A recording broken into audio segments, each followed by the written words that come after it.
So today we are going back to the basics. And sometimes I tend to forget that every single day there are new people who are just getting into Minecraft server development. And those people might have never installed a Minecraft plugin before, especially these last few months. I've received the question, how do I install a Minecraft plugin, a lot? Which is why that is exactly what I'm gonna show you today. We're going all the way back to the start and I'm gonna show you how to install a Minecraft plugin and how to actually get a server that supports plugins. If you've already set up a Minecraft server before, then this will be piece of cake for you, but this video is for those just getting started. I do want to ask you to double check if you're subscribed to my channel because 90% of my daily viewers is not. Pressing the button is 100% free and you would help me out so much if you did. Alright, so how do we install a Minecraft plugin? Well, the first thing you should know is that default Minecraft servers, the ones that you download from Minecraft's own website, do not support plugins. This is because plugins, just like mods, are a community created thing. So instead of an official server from Mojang, you also need a community created server to actually run these plugins. So there are a lot of different server types out there nowadays that can run plugins. But I'm gonna make it easy for you. The two main server softwares you should consider are either Paper or Purper. Now Paper has been around for a long time. They are very reliable, updates release very frequently, and overall it is one of those servers that just works. Now in some cases Purper might be better for you. Purper is a fork of Paper, which essentially means it is an improved version. But of course not every single thing that Purper improves is an actual improvement. Some people seem to think otherwise and they will still prefer Paper today. Now there are certain Minecraft plugins out there that do require you to run Purper. And if you want to run one of those plugins, then of course go for a Purper server. Otherwise though, if you don't know the difference between Purper and Paper and you are just getting started, I would recommend just going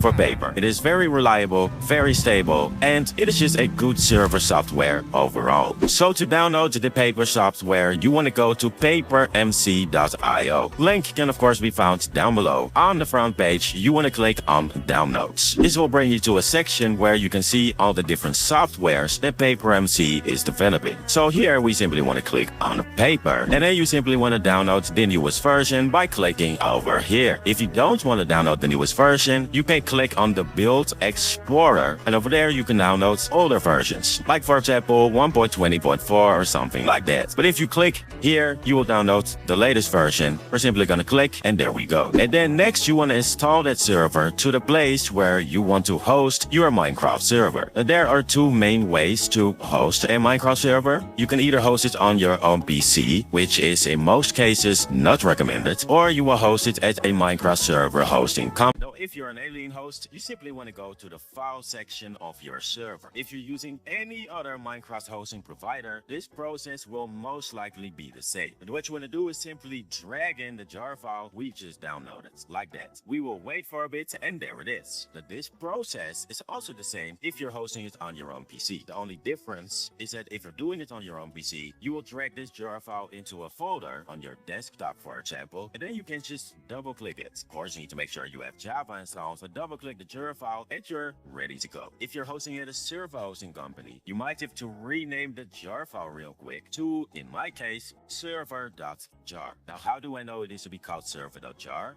Well, when I go to the startup section, which, by the way, most hosting providers should have this, you can see that the server jar file it will be looking for is called server.jar. So the name needs to match whatever it says here. Now the server version, I could change this to 1.20.6. I don't have to, because most hosting providers will automatically adapt. So better say than sorry, just change it here. And after that, what you want to do is start your server by clicking on start. Then we're going to click, we're going to wait for a bit. You will get this EULA message, which you have to accept. By the way, if you're hosting this server on your own PC, you actually have to go into the EULA.yml file and accept the EULA manually. But after doing that, after booting the server, after your server says, hey, it is running, when we go back to the files of our server, you will see that there is a plugins folder. And this plugins folder, it's a powerful folder.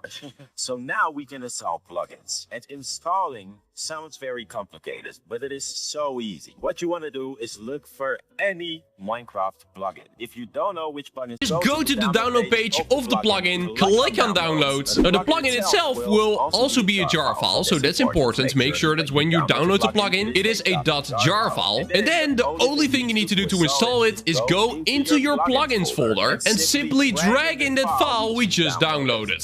Like that. There we go. You don't have to rename anything. It is installed. Now I'm also gonna drag in via backwards, because otherwise I actually cannot join the server because my Minecraft is running 1.20.4. So I'm just simply gonna drag it in. And then your actual last step is clicking on restart. And when your server boots again, here in the console you should see these plugins appear. So I currently have two installed, via version and via backwards, and there it is already. Via version is loading, like you can see here. And then over here you will see via backwards. Now it is very rare if a plugin doesn't give any feedback here in the console. Most plugins that you install, they will at least give some sort of startup message here in the console. So make sure to look out for that. And also, if you want to make sure that all your plugins are loaded correctly, you can type the text plugins into the console. When you then press enter, it will give you a list of all the plugins you have installed. If one of these plugins appears red, that means you've not installed it correctly. And usually the plugin will actually tell you why. So it could be that the plugin is outdated, or maybe it is missing a dependency. So here back in the plugins folder, let me, just for fun, delete the via version plugin. Now why, you might be asking? Well, via backwards requires via version to be installed, meaning via version is a dependency for via backwards. So when I delete via version and I reboot the server, you can see right away a big error message will appear. Could not load plugin / via backwards. Now this text here is always a bit hard to read, but if you just read it word for word, you will, in most cases, eventually find a reason. So here it says unknown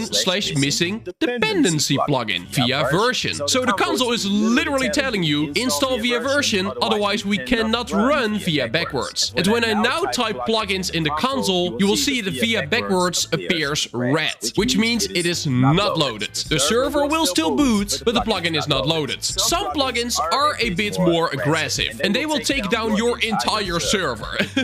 So instead of appearing red here, they will make it so your server can actually not boot. Some plugins do that, not all of them, but just keep in mind that if you install 10 plugins, for example, and your server is not booting, then one of these plugins is keeping it from booting, probably. And that is gonna be it for today. Now you know how to install a plugin onto a Minecraft server. Now that you know how to install plugins, you can install every single plugin that I've covered here on my channel, and just follow the tutorials shown inside of that video. I do want to thank you so much for watching. Do make sure to subscribe to my channel if you've not done so yet. Just a single simple click and you would make me so happy. Also, don't forget to join my Discord server, the Casasora Universe. Link can be found down below. And thank you so much to my channel members for the incredible support. You guys are truly legends. Like, for real. And then I will see you in the next one.